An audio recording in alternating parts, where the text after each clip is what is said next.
Hello, hello, everyone, and welcome to EduTALK. EduTALK is a weekly virtual talk show created out of the need for a global learning community focused on topics in education directly impact Caribbean nations and diaspora nationals working across the globe. EduTALK features teachers, principals, administrators, business leaders, and dignitaries who share their expertise on critical topics facing education today, with a common goal of moving education forward and our students upward. I am your host. I'm Dr. Dwayne Dice, and I'm joined, as usual, by Dr. Miguel Barker. And we have our special guest this evening, Mr. Donovan Wilson. He's going to talk to us about UJAA. You can see the background that he has there. Yeah, and he is the incoming president of the Union of Jamaican Alumni Associations. Dr. Barker, we're going to use this show as a winding down of 2022. Yeah. We have accomplished a lot. Been a while. It's been a while. It's been a while. We've been going for a good number of months. But yeah, looking forward to this conversation with Donovan. Yes. I hear that I can see that there are great things happening with UJAA. So I don't know, he's coming into being president. I don't know if he's gonna top the great work that they're doing, but I'm sure he has a plan. So we'll talk about Donovan and learn about what he has in store. Yeah, thank you. So Mr. Wilson, welcome to EduTALK. We wanted to feature you for a while since you become president in September, right? Yes. September. How is UJAA doing? And give us a little bit of what is UJAA. Well, I think you're asking two things. On the one hand, you're asking how is UJAA doing, and on the other hand, you're asking what is UJAA. And I think I want to take the second one first, right? Okay. You know, it was years ago that the former Consul General of Jamaica back then, Derek Evans, 32 years in fact, saw all these alumni groups, and he was being invited to functions for all of these groups, right? And he thought that it would make sense if they worked together rather than literally tripping over each other, right? And it was out of that thought or recommendation that the Union of Jamaica Alumni Associations, commonly known as UJAA, was formed. So in a nutshell, UJAA is the umbrella organization for many of the alumni associations that exist in the tri-state area currently. In fact, as of today, we have 61 members who are a part of that umbrella organization. And name a major school and they're probably a part of it. So so it's high schools. High schools. No. Oh. It's schools, period. Oh, good. So we actually have colleges like Michael, for example, is a part of it, right? We have UTech as a part. And then we also have a number of primary schools that are a part of it. So it's primary schools, high schools, colleges. As long as you have an alumni association, you can become a part of UJAA. Okay. Right? So I think that should answer the first part. Now, as to how is UJAA doing? You know, we have been fortunate to have two very strong women for an extended period of time. Miss Carleen Largy was our president for 6 years, and Madame Leslie Ann Samuel has been president for 8 years. So you're talking about 14 years between the two of them. And they succeeded each other. Each other, yes. Okay. So you're talking about 14 continuous years between the two of them, right? So here we are today. A lot has changed during those 14 years. We've had upheavals of different sorts. And UJAA is now at a point where we have to make a decision about the way forward.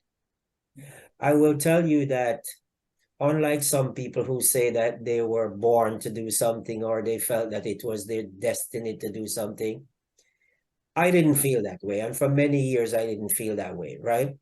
But having taken over the role on September 15th, I have become, and I am becoming convinced as each day go by, that I am the right man for this time, right?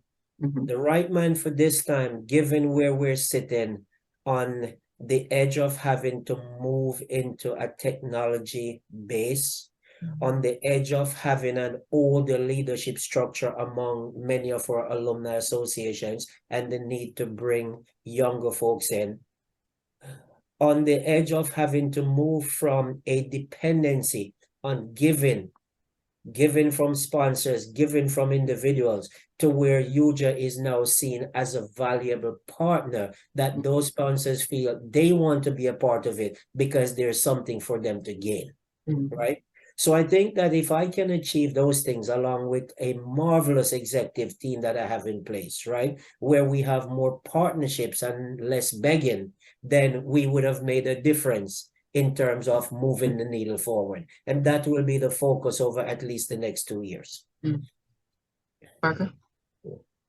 Yeah, that's really an impressive organization there, Donovan. And it sounds like you have a vision to take it to another level. Just to enlighten me and maybe anyone who is in the diaspora and maybe back even in Jamaica, how does a school benefit by being a member of UJAA?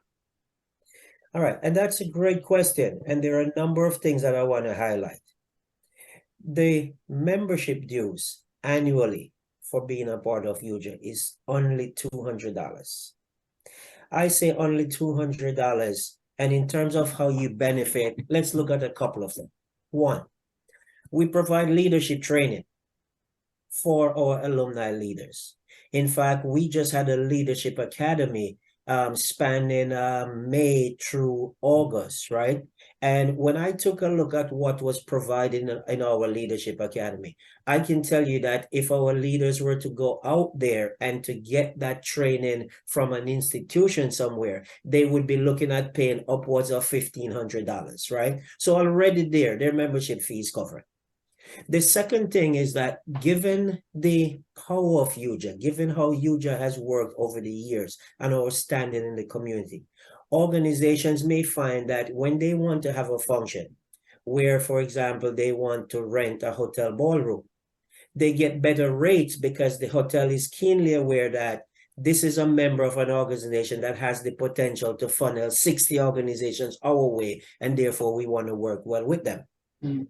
When organizations want to send things down to Jamaica, right? UJAA has a relationship with NET where we will work with these organizations to take care of the paperwork, to make sure that they already have a broker in place that's trusted, where they can send their items down to Jamaica through UJAA. So they don't have to go out and do the legwork. There's already a process in place in order to help them to get that done. When organizations want to interact with government, we already have contacts with the Ministry of Education and with different entities in Jamaica, so we can facilitate things for them and to make it easier for them. When organizations want to be involved, and it's a big thing for our Jamaican organizations, with pen relays. They're a trusted partner of Team Jamaica Beacon.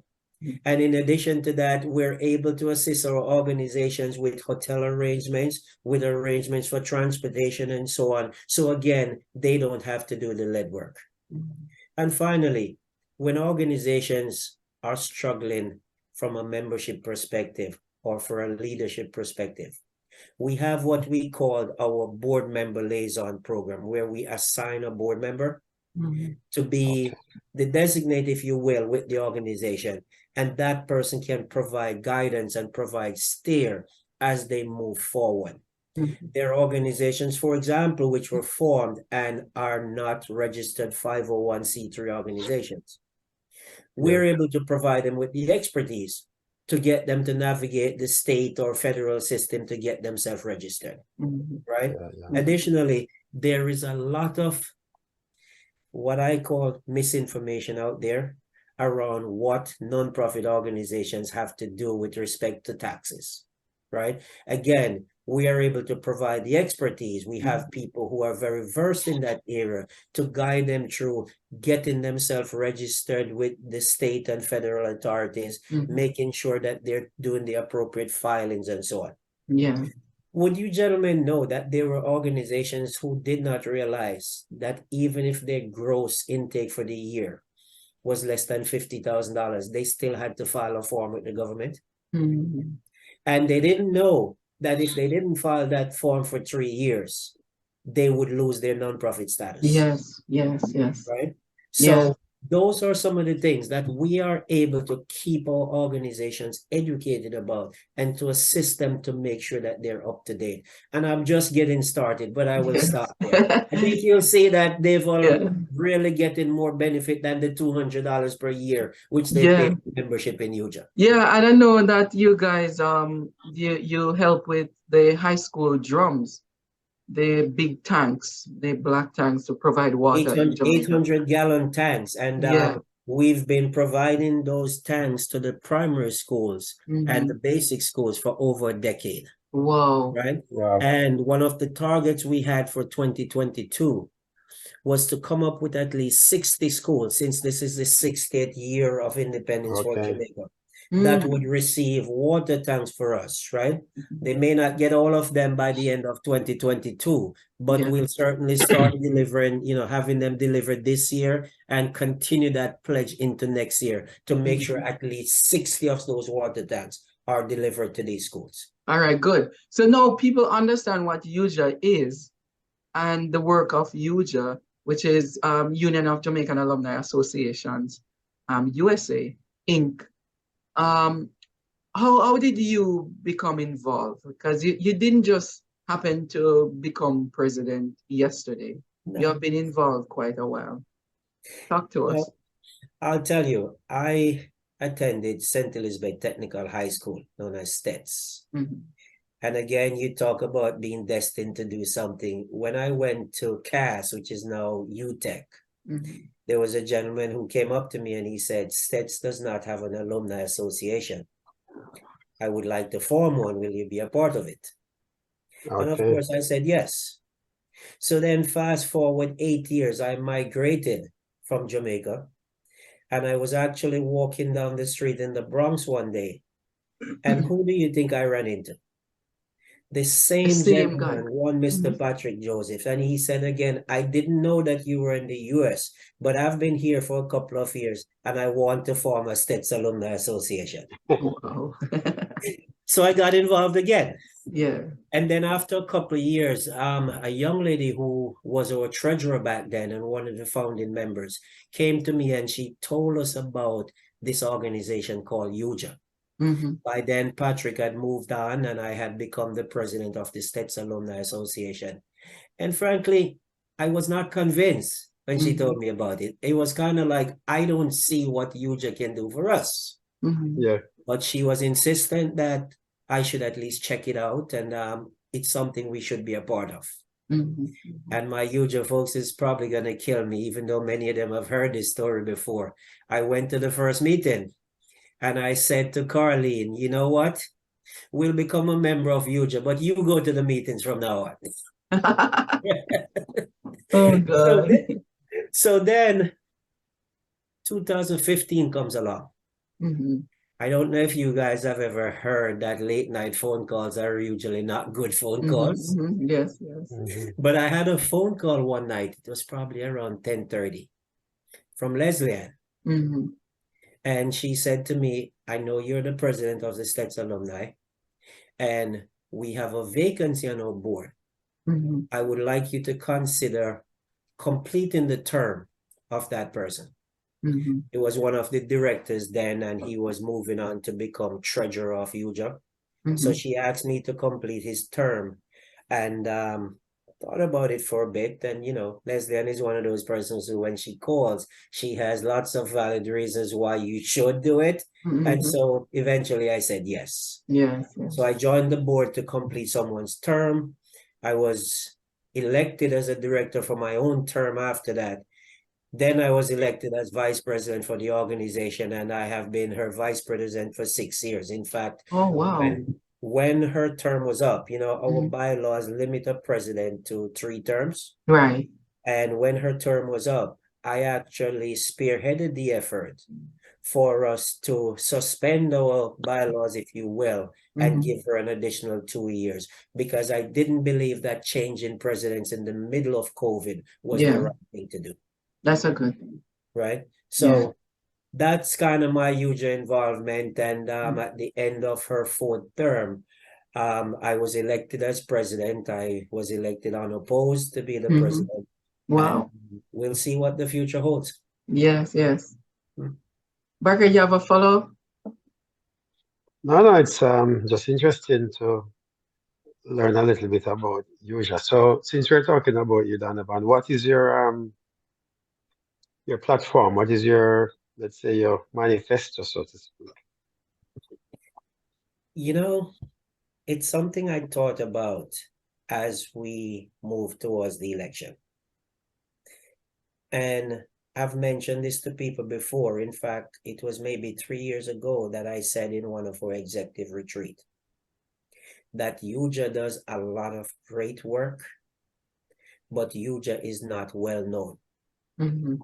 True. And that may sound strange. Yeah, yeah. UJAA is well known in certain circles. Mm-hmm. There's no taking away from that. They're well known in certain circles. But in the wider circles, if you talk about UJAA within the diaspora, there are many people who know Leslie Ann, who know Carlene, but who have no idea what is UJAA, Mm-hmm. right? And so what I said to them at that retreat is, UJAA needs to publicize what it is doing more. Mm-hmm. And Yeah. out of that, we formed a marketing and public relations team. So to answer your question, the big deal for me is going to make sure that UJAA become more well-known outside the alumni circles. Mm-hmm. Because as we become more well-known, we will get more contributors to what we're doing, and we will be able to do even more than what we're doing now. Because as they say, it takes cash to care. Well, for UJAA to continue doing the great work, honestly, we need more contribution from people who believe in what we're doing. Yeah. How can a school become a member of UJAA? If a school is an alumni association, even if they're not registered yet, so they're not a registered 501c3, but they have an interest in joining, they can reach out to any of the UJAA board members. They can reach out to us via our website. What's the website?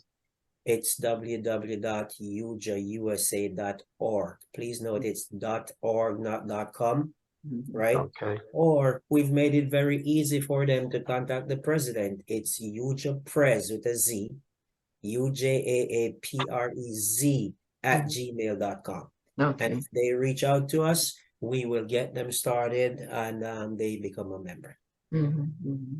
Yeah. Okay, that's good. What in terms of the direction of UJAA, do you find out that you have more people wanting to be a part of the board to contribute to the longevity of the organization, or they just want to stay in their individual alumni associations? I think that if you talk to most organizations, alumni associations or other organizations, you will find that there isn't exactly a line outside the door of people who want to become leaders in the organization. They're happy to contribute. They're happy to do different things. But the minute you talk about, okay, do you want to become a board member? Do you want to become an elected member? It's like, let me think about it. Yeah. And then you don't hear from them, right? Yeah. So I don't think we have people who are lining up to take positions.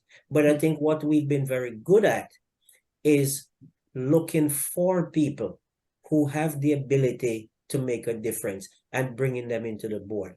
In the same way that Leslie Ann called me back in 2015, there has been other occasions when she's made that call to other persons, or we've seen other persons who we believe could grow into becoming good leaders, and we've brought them in that way. Right? Okay. So I think we've been successful so far. My concern is that as the years go by, that pool of people that you can reach into needs to be replenished. As you would add water to your pool, you need to get more people in the pool. You need to get more talent into the pool.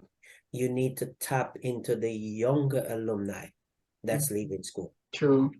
The fact of the matter is, if you have any gathering of alumni members and you ask all those persons who left before 2000, you see a large group standing up or raising their hands.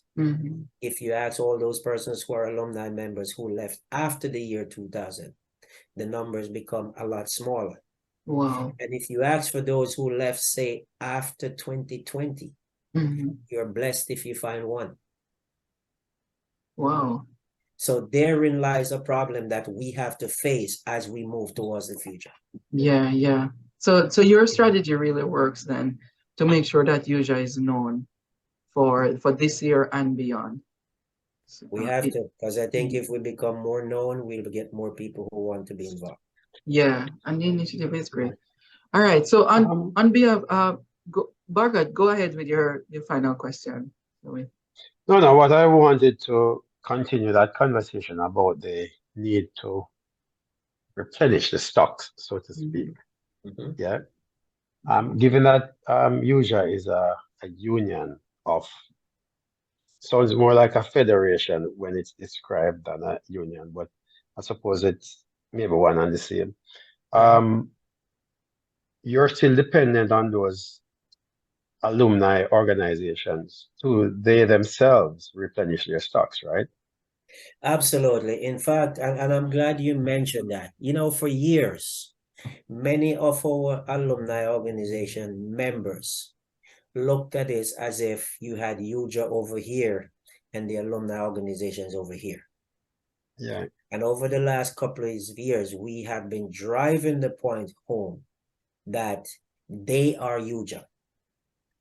These member organizations, they are UJAA. It's not a UJAA existing somewhere else. It's us that makes up UJAA. And therefore, for UJAA to be strong, the membership organizations have to be strong. So we continue to drive that point home, and we will continue to drive it home over the next 2 years or so. Good. Very good. Mr. Donovan Wilson, thank you so much for coming on EduTALK. We really appreciate you. And we're going to catch up in the year as we plan our initiatives and carry out programs and so on. We're very much in line to partner with you to make sure that the goals of UJAA is fulfilled. Thank you so much for saying that, Dr. Dwight. And as we've always said, please remember that without education, you're not totally free. Because honestly, only the educated are truly free. Thank you. True. Thank you so much. Yes, we'll touch base. And if you need any information about UJAA, please visit your website. You can even Google them. UJAA, AA, at the end there, USA. You can find them there. They have a lot of initiatives going on in Jamaica. Also, if you want more information, you can visit our website, educationsolutionsinternational.org. We're the type of collaborators with UJAA in terms of educational growth and collaboration. We're doing that. Dr. Barker, we're down to our last show for this 2022. I don't want to round up, just to recap on some of the wonderful things you have done and anything that you have observed over the year. I can't believe we finished that year again. One more year. Yeah. No. Time, eh? Time. You don't realize how time goes by quickly. I remember when started the show. I think there was a thought that maybe we'd take a pause, maybe in April or something like that. Yes. And now it's November, so yeah. I've seen some good shows, some lovely guests, and had some lively conversations as well. So yeah, I remember Philip Penerius. Penerius, can't even pronounce his last name so well. But he talks about the history of the classroom teacher, and he took us through. Oh yeah. The 1800s to the 1900s of how teacher evolved over time, Then he talked about race in America. And we actually talk about policy development in Yeah, schools. We interviewed quite a bit of people across the globe, talk about human trafficking and modern slavery as well. yeah, that was an interesting discussion as well. Yeah, yeah. And we partner with a lot of people Yeah, through it's been a education great solution. year. It's Despite a the, remarkable journey. I was yeah, saying, talking to some people the other day, and I was telling them that by hosting the show, this EduTalk show, I've learned more history than what I learned in school, from like American history and the rest of the world. I learned yeah. so much about individual people, you know, than That's with good, man. school. It's a good opportunity for people to Yeah, come on and tell us their story and to talk about some of the issues that are affecting, yeah, yeah, yeah. the Really Jamaican good. context. So Yeah, some good conversation. I think it was a great year. yeah, yeah. Very good. Okay, everyone, thank you so much for your contribution. Thank you for Yeah, everything, for the viewership, for your comments, for the enlightenment that you have given to us too. We yeah, really yeah. appreciate it from EduTalk. And we're gonna sign off for 2022. It's the last couple of days of November. We're gonna take a month break and then join you again in the new year, 2023.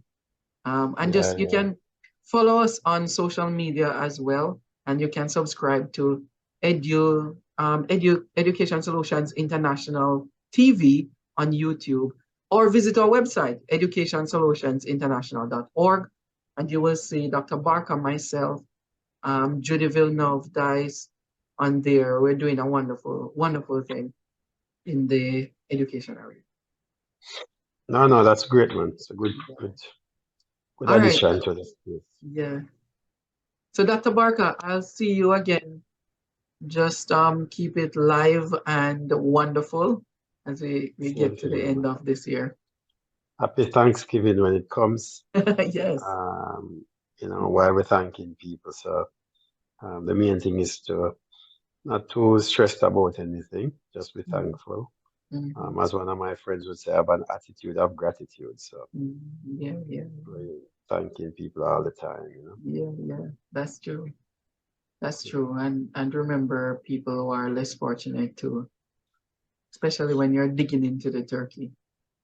Yep, our chicken. Our chicken, yeah, Jamaican turkey. Yeah, Yeah. man. All right, take care, everybody. We'll see you again in January 2023. Walk good. So long. So long.